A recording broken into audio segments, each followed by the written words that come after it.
on nous a ordonné d'assister à l'enterrement du capitaine de la cavalerie, dans un cimetière militaire où des milliers de victimes du militarisme européen étaient déjà enterrées. Bien entendu, il y eut un discours, et les mots qui revenaient le plus étaient « mère patrie »,« mort héroïque » ou encore « honneur ». En réalité, ce ne sont que des mensonges. Les seuls qui meurent pour la mère patrie, ce sont les soldats du bas de l'échelle. Tous les gradés sont payés et meurent donc pour l'argent.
We're here in the arena of the Tank Museum just to show off one of our new acquisitions. This is a replica A7V tank, the German tank of the First World War, and it's a really good replica and it complements our Mark IV replica that we bought earlier about a year ago. So we're going to have a closer look at the vehicle so you can see how good it is. This replica has been built by Bob Grundy, and we've had it down here at the Tank Museum before at one of our Tank Fest events, but it's now part of the permanent collection. The Germans only produced 20 A7Vs in the First World War, so it's an interesting fact when you think that the Germans in the Second World War, we think of them as a key tank nation, but in the First World War only 20, and they weren't very successful. As there's only one real A7V left in the world, and that's in Australia, we're never going to get hold of that. So having a replica, not only does it give the public the chance to see what an A7V would have looked like, but as this is a running replica, it means we can also demonstrate it and put it next to our replica British tank, the Mark IV you can also see behind us. With the 100th anniversary of the First World War, it also gives us the opportunity of recreating down here at the museum that famous first tank versus tank engagement at Villers-Bretonneux. So having these two tanks here at the museums mean we can not only do recreations of First World War battlefields, but the public can see how those tanks were used in those very, very first tank engagements back in the First World War. We'll be taking these vehicles out for our Tank Fest event at the end of June, and not only these vehicles but obviously lots of other vehicles from the collections come out. The Army brings its vehicles, and we also have invited vehicles along, so that's a big one to put in the calendar for next year, last weekend in June 2013.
Quand la guerre est déclarée en 1914, les Alsaciens lorrains, plus que les autres, sont confrontés à un choix. Ils sont allemands et doivent donc endosser l'uniforme germanique. 300 000 d'entre eux sont ainsi mobilisés. Mais les plus francophiles peuvent décider de déserter et d'endosser l'uniforme français. 18 000 soldats font ce choix dès le début du conflit. L'Allemagne sait que les Alsaciens lorrains sont divisés et les considère même comme des traîtres potentiels. Alors, elle envoie les conscrits sur le front russe pour éviter la tentation de la désertion et érige même aux frontières, notamment entre la Suisse et le Haut-Rhin, des barrières électrifiées. De son côté, la France, pour exacerber le sentiment francophile, publie le 6 août 1914 une loi qui permet à tous ceux qui rejoindront l'armée tricolore d'obtenir la nationalité française à la fin du conflit. Certains soldats finiront par porter les deux uniformes. C'est le cas par exemple de Joseph Epelé. Soldat allemand au début du conflit, il déserte et est recueilli par la France qui lui fournit un uniforme tricolore. Pour protéger ces déserteurs, considérés comme des traîtres par l'Allemagne et au cas où ils seraient faits prisonniers, l'administration française leur crée une nouvelle identité. Les noms à consonance alsacienne sont modifiés, de même que les lieux de naissance. En fait, on leur invente une nouvelle vie. Parfois, dans une même fratrie, les deux uniformes sont portés. C'est le cas par exemple des frères Rudrauf, Charles et Lucien. Charles meurt sous l'uniforme gris allemand, tandis que Lucien combat sous l'uniforme bleu horizon. Il survit au conflit et sera même décoré de la Légion d'honneur, comme de nombreux Alsaciens lorrains qui ont fait le choix de la France.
Ich nahm sein Seitengewehr, steckte es in Form eines Kreuzes durch die Lederscheide und kennzeichnete damit sein Grab.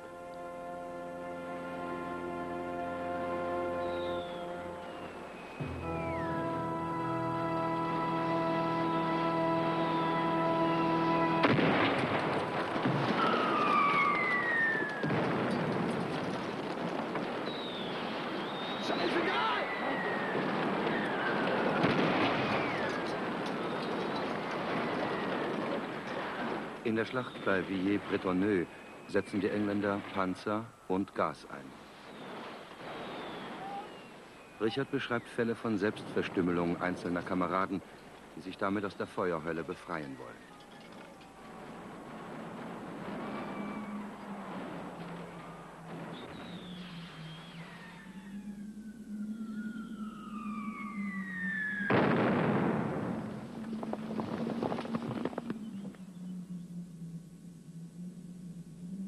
Und immer wieder den massenhaften, sinnlosen Tod auf beiden Seiten. In seiner Verzweiflung macht er seine Waffe unbrauchbar und hofft, durch diesen Sabotageakt in englische Gefangenschaft zu kommen. Aber kurz vor Erreichen seines Grabens bricht der feindliche Angriff im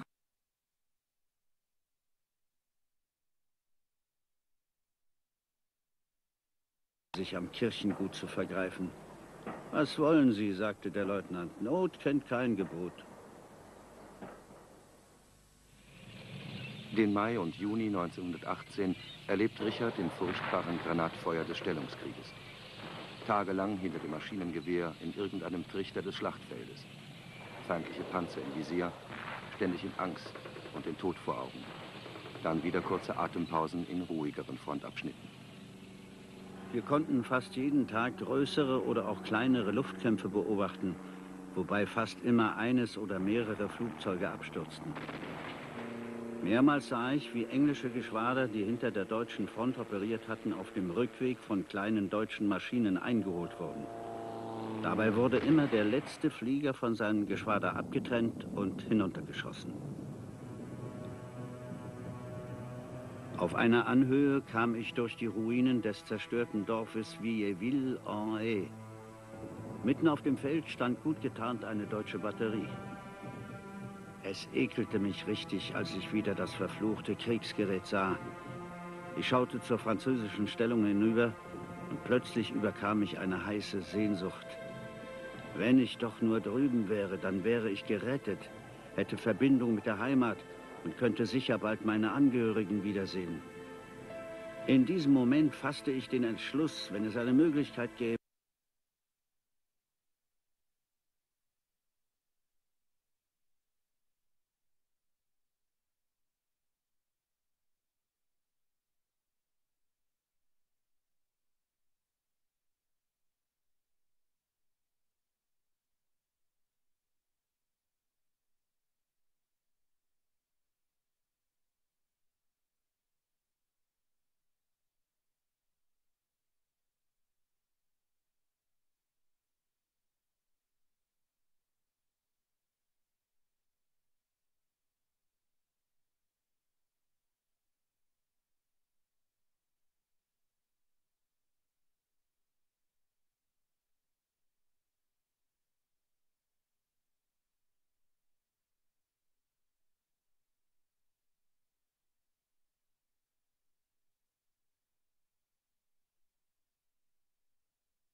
sich am Kirchengut zu vergreifen. Was wollen Sie, sagte der Leutnant. Not kennt kein Gebot. Den Mai und Juni 1918 erlebt Richard im furchtbaren Granatfeuer des Stellungskrieges. Tagelang hinter dem Maschinengewehr in irgendeinem Trichter des Schlachtfeldes. Feindliche Panzer im Visier, ständig in Angst und den Tod vor Augen. Dann wieder kurze Atempausen in ruhigeren Frontabschnitten. Wir konnten fast jeden Tag größere oder auch kleinere Luftkämpfe beobachten, wobei fast immer eines oder mehrere Flugzeuge abstürzten. Mehrmals sah ich, wie englische Geschwader, die hinter der deutschen Front operiert hatten, auf dem Rückweg von kleinen deutschen Maschinen eingeholt wurden. Dabei wurde immer der letzte Flieger von seinem Geschwader abgetrennt und hinuntergeschossen. Auf einer Anhöhe kam ich durch die Ruinen des zerstörten Dorfes Vieilleville-en-Haye. Mitten auf dem Feld stand gut getarnt eine deutsche Batterie. Es ekelte mich richtig, als ich wieder das verfluchte Kriegsgerät sah. Ich schaute zur französischen Stellung hinüber und plötzlich überkam mich eine heiße Sehnsucht. Wenn ich doch nur drüben wäre, dann wäre ich gerettet, hätte Verbindung mit der Heimat und könnte sicher bald meine Angehörigen wiedersehen. In diesem Moment fasste ich den Entschluss, wenn es eine Möglichkeit gäbe,